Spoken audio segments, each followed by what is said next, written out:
उसकी भी हुई बेचारे की।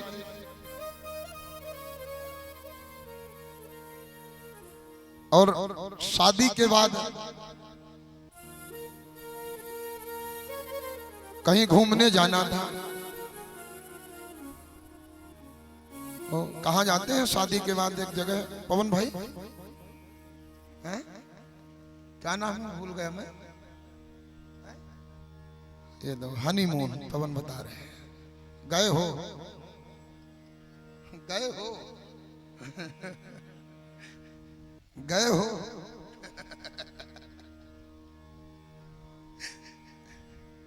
तो वही जहां पवन भाई बता रहे हैं, हनीमून शादी के बाद जाना होता है, लोग ऐसा मानते हैं। और तीर्थ से ज्यादा लोग मानते हैं उसको। एक भोली भाली अम्मा थी, राजस्थान की बात है, मसूदा गया था मैं, तो उसके बेटे की शादी हुई। तो हो गया, बेटा जो था तो हनीमून मनाने गया, माँ अकेले थी घर में। तो हमने कहा अम्मा कैसी हो? बोले ठीक है महाराज। हमने कहा बेटा नहीं दिख रहा। बोले महाराज वो हनीमून मनाने गया है, अकेले अकेले चला गया, हमें भी नहीं ले गया। अब वो बेचारी समझ रही होगी कोई तीरथ होता होगा, अकेले गया है, हमें नहीं ले गया। एक आदमी का विवाह हुआ, विवाह के बाद में ज्यादा होशियारी का दृष्टांत है। विवाह हुआ और पत्नी एक दिन बोली कि कहीं घूमने अगर चलना है तो ट्रेन की टिकट कराना। हमारे घर में खुद 4 व्हीलर थी मायके पर, तो 4 व्हीलर में बैठ करके हम नहीं जाएंगे, हम तो ट्रेन पे बैठेंगे। पति ने विचार किया कि पत्नी के साथ जाना है, पहली बार कहीं घूमने, तो बढ़िया सेकंड एसी का टिकट कराया। और एसी का जो टिकट कराया ना, तो ऊपर वाली बर्थ मिल गई दोनों को। सामने पति और सामने पत्नी, दोनों को ऊपर की बढ़िया बर्थ मिली।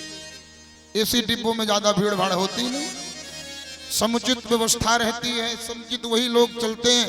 अब स्लीपर वगैरह में तो महाराज कोई भी घुस जाता है, पर एसी में वही घुसेगा जिसके पास टिकट होती है।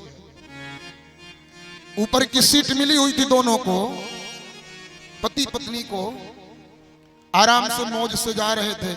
इतने में पत्नी का शरारती दिमाग, दोनों सीट के बीच में एक लाल लाल कुछ लटक रहा। तो पत्नी ने कहा देखो जी क्या लटक रहा है? तो पति ने कहा कि चैन है। बोले इससे क्या होता है? बोले इसको खींचने से ट्रेन खड़ी हो जाती है। तो पत्नी ने कहा एक बार खड़ी करो ना, मुझे देखना है इसको खींचने से ट्रेन कैसे खड़ी होती है। पति ने कहा नीचे देखो नोटिस में लिखा हुआ है, बिना पर्याप्त कारण चैन खींचने पर जुर्माना हो सकता है 2000 रुपए का या 6 महीने की जेल हो सकती है। पत्नी ने कहा भले जुर्माना देना पड़े पर चैन तो खींचो। पति ने कहा मान लो सोच लो। अरे पत्नी ने कहा आइडिया, एक आइडिया। अच्छा आइडिया इनके दिमाग में तुरंत आता है, आइडिया तो इतना जल्दी आता है कि पूछो मत। आइडिया, पति ने कहा कौन सा आइडिया? बोले चैन खींचो तुम और नीचे बुढ़ऊ पड़ा है तो नाम लगा देंगे बुढ़ऊ का। अब बेचारा बूढ़ा नीचे पड़े पड़े सोचे कि ये पति पत्नी है कि आफत है। चैन खुद खींचने वाले हैं, नाम हमारा लगाने वाले हैं। पति ने कहा मान लो बात ना बनी तो? पत्नी ने कहा कि घूस दे लेंगे। पति ने कहा कि सारा पैसा एटीएम में है, अब एक काम करो पहले चेक कर लो तुम्हारे पर्स में कितना है। पत्नी ने गिनना चालू किया, 500 की 10 नोट तो मेरे पास हैं। पति ने कहा सुनो जी 500 की 10 नोट तो मेरे पास भी हैं, बाकी बिल्कुल नहीं है। तो कोई बात नहीं 2000 जुर्माना दे देंगे, बात अगर नहीं चलेगी, पर चैन तो खींचो। चैन खींच लिया, ट्रेन खड़ी। जीआरपी वाले आरपीएफ वाले बोले कौन खींचा कौन खींचा कौन खींचा? पति बेचारा बोल पाता कि उसके पहले ही पत्नी बोली बुढ़ऊ ने खींचा, बुढ़ऊ ने। पुलिस वालों ने कहा क्यों दादा आपने चेन खींचा?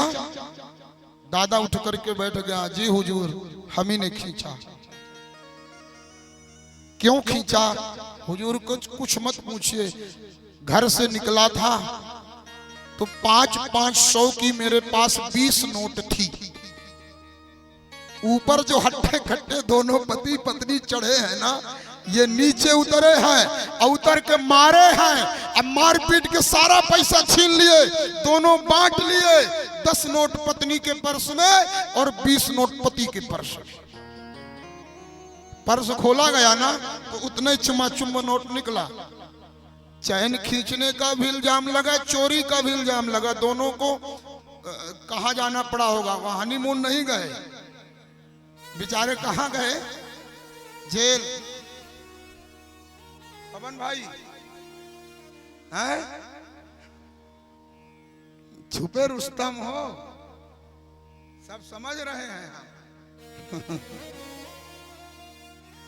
साहब। इसलिए ज्यादा होशियारी ना करो। कई बार ज्यादा होशियारी हमारे परेशानी का भी सबब बन जाएगा। कई बार ऐसा हो जाता है। द्रौपदी की ज्यादा समझदारी